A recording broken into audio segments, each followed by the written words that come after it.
जो संकट लेके आते हैं, संकट उनको मुबारक।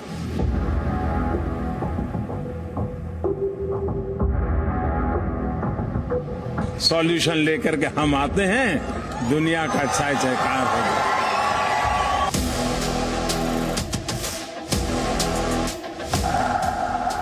जर्मनी में झांकी असली पिक्चर बाकी।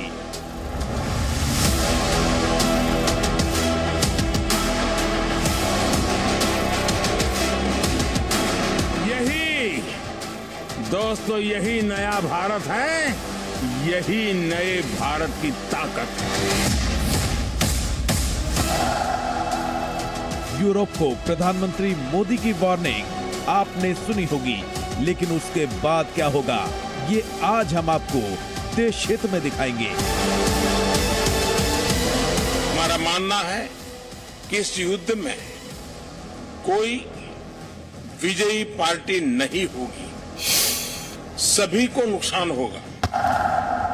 क्या यूरोप दौरे पर सरप्राइज देंगे मोदी?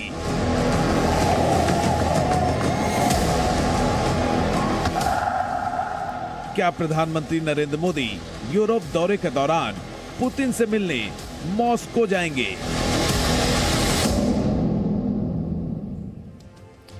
आप भी सोच रहे होंगे कि ये सवाल कहां से आया कि प्रधानमंत्री नरेंद्र मोदी यूरोप दौरे के दौरान क्या मॉस्को जा सकते हैं। ये कयास दरअसल क्यों लगाए जा रहे हैं? आज देश हित में हम आपको इस सवाल का सही जवाब देने की कोशिश करेंगे। आप जानते हैं प्रधानमंत्री मोदी के यूरोप दौरे का आज दूसरा दिन, और इस वक्त प्रधानमंत्री उस देश में जो उनके यूरोप दौरे का सबसे बड़ा केंद्र। प्रधानमंत्री जर्मनी के बाद डेनमार्क आज पहुंचे। डेनमार्क के प्रधानमंत्री खुद उन्हें रिसीव करने कोपेनहेगन एयरपोर्ट पहुंची। दोनों नेताओं के बीच हुई बातचीत में रशिया यूक्रेन वॉर का मुद्दा भी उठा।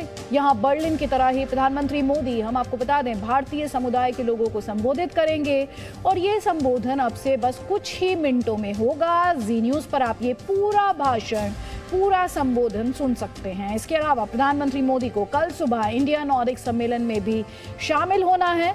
नॉर्डिक देश स्वीडन और फिनलैंड के प्रधानमंत्री से भी उनकी मुलाकात हो सकती है। स्वीडन और फिनलैंड का जिक्र इसलिए भी जरूरी हो जाता है क्योंकि ये दोनों देश नेटो में शामिल होना चाहते हैं, और प्रेसिडेंट पुतिन ने उन्हें अंजाम भुगतने की धमकी भी दी है। अब इस सवाल का जवाब कि क्या यूरोप दौरे के दौरान प्रधानमंत्री मोदी मॉस्को जाकर सरप्राइज दे सकते हैं।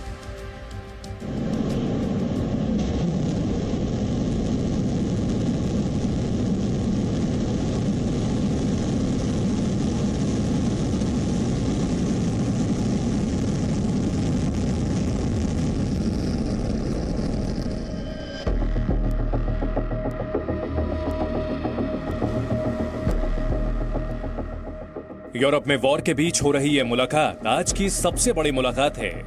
लेकिन क्या इस मुलाकात के आगे कोई बड़ी पिक्चर रिलीज होने वाली है? क्या प्रधानमंत्री नरेंद्र मोदी का विमान मॉस्को में भी उतर सकता है? ये सवाल क्यों खड़े हुए और ऐसे कयास क्यों लगाए जा रहे हैं, इस सवाल का जवाब हम आपको आगे देंगे। लेकिन पहले इस तस्वीर का मतलब समझिए। प्रधानमंत्री नरेंद्र मोदी के साथ बातचीत कर रही ये महिला डेनमार्क की पीएम मेटे फ्रेडरिक्सन है। इस तस्वीर में कूटनीतिक टॉक भी है और कूटनीतिक वॉक भी। 44 साल की फ्रेडरिक्सन पीएम मोदी की बातों को ध्यान से सुन रही थी। भारत के प्रधानमंत्री के लिए इनके मन में कितना सम्मान है, इसका अंदाजा आप इस तस्वीर को देखकर भी लगा सकते हैं। जब पीएम मोदी डेनमार्क की राजधानी कोपेनहेगन आए तो एयरपोर्ट पर उन्हें रिसीव करने के लिए खुद डेनिश पीएम मौजूद थी। उन्होंने हाथ जोड़कर अभिवादन किया। वहां पीएम मोदी के स्वागत की तैयारी बर्लिन की तुलना में कहीं से भी कम नहीं थी। इसके बाद पीएम मोदी फ्रेडरिक्सन के घर पहुंचे। वहां डेनिश पीएम ने उन्हें अपने घर की दीवार पर लगी वो पेंटिंग दिखाई जो पीएम मोदी ने उन्हें भारत आने के दौरान दी थी। यूक्रेन में तत्काल युद्ध विराम और समस्या के समाधान के लिए बातचीत और कूटनीति का रास्ता अपनाने की अपील की। अब सवाल है, क्या पीएम मोदी मॉस्को जाकर पुतिन से भी मिल सकते हैं? ये सवाल इसलिए क्योंकि पीएम मोदी इस समय यूरोप में हैं और मॉस्को से ज्यादा दूरी पर नहीं है। ये सवाल इसलिए क्योंकि यूरोप में रूस और यूक्रेन के बीच 69 दिनों से जंग जारी है और इस जंग को खत्म करने की हर अंतर्राष्ट्रीय कोशिश नाकाम हो चुकी है। ये सवाल इसलिए भी क्योंकि पीएम मोदी से पूरे यूरोप को उम्मीद है। ये सवाल इसलिए भी क्योंकि पीएम मोदी के संबंध व्लादिमीर पुतिन से बहुत अच्छे हैं। और ये सवाल इसलिए भी क्योंकि विदेश मंत्रालय ने मॉस्को जाने वाले सवाल को खारिज नहीं किया है। सुनिए विदेश मंत्रालय के प्रवक्ता अरिंदम बागची का ये बयान। Prime Minister, of course, is free to go wherever he likes, but I am not in a position to remotely even suggest that is happening. Okay. 2 दिन पहले विदेश मंत्रालय के प्रवक्ता से पूछा गया था कि क्या पीएम मोदी यूरोप दौरे के दौरान मॉस्को जाएंगे। Is it likely that PM Modi would have a stopover in Moscow on his way back? इसी सवाल के जवाब में विदेश मंत्रालय के प्रवक्ता ने कहा कि प्रधानमंत्री कहीं भी जाने के लिए स्वतंत्र हैं। Prime Minister, of course, is free to go wherever he likes, but I am not in a position to remotely even suggest that is happening. Okay. इस जवाब के बाद से ही कयास लग रहे हैं कि शायद पीएम यूरोप दौरे के दौरान सरप्राइज दें। लेकिन विदेश मामलों के जानकार रुबिंदर सचदेव इस कयास को लेकर क्या मानते हैं, सुनिए।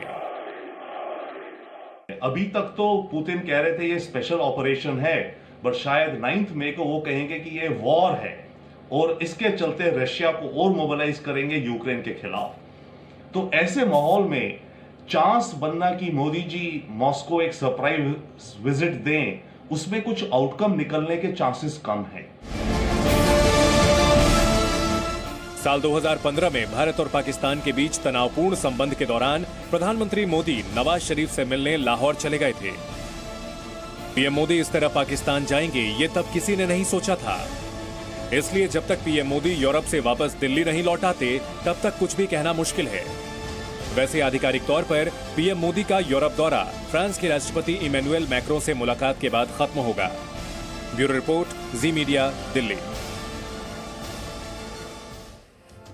हमारी इस रिपोर्ट में आपने देखा कि एक बात बिल्कुल साफ है कि प्रधानमंत्री मोदी के यूरोप दौरे में मॉस्को जाने का कोई जिक्र है ही नहीं, ये सिर्फ एक कयास है। लेकिन बड़ी बात ये है कि कल का दिन प्रधानमंत्री मोदी के लिए बेहद खास रहने वाला है। क्यों खास रहने वाला है? क्योंकि कल ही नॉर्डिक देशों के साथ सम्मेलन में प्रधानमंत्री को शामिल होना है।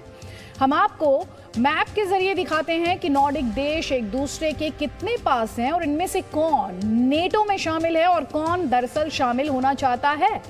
जैसे कि डेनमार्क को लीजिए, डेनमार्क नेटो का हिस्सा है, नॉर्वे भी नेटो में शामिल हो चुका है, इसके अलावा आइसलैंड भी नेटो का हिस्सा है। लेकिन फिनलैंड अब तक नेटो में शामिल नहीं हुआ है, लेकिन वो इसी महीने नेटो की सदस्यता के लिए अप्लाई करने का मन बना चुका है। वहीं स्वीडन भी नेटो का सदस्य बनने के लिए आवेदन करेगा। अब समझने वाली बात यह है कि फिनलैंड और स्वीडन ये तटस्थता की पॉलिसी पर आगे रहे हैं, लेकिन अब इन्होंने अपनी पॉलिसी में बदलाव किया है और फिनलैंड और स्वीडन की सीमा रशिया से मिलती है। रशिया की धमकी इन्हें मिल चुकी है। ये पांचों नॉर्डिक देशों में, अगर इन पांचों नॉर्डिक देशों की बात करें तो एक बात जो कॉमन है, ये पांचों देश अमेरिका के साथी हैं और रशिया के विरोधी हैं। Presenting B News app, available on Google Play and App Store. Download it now.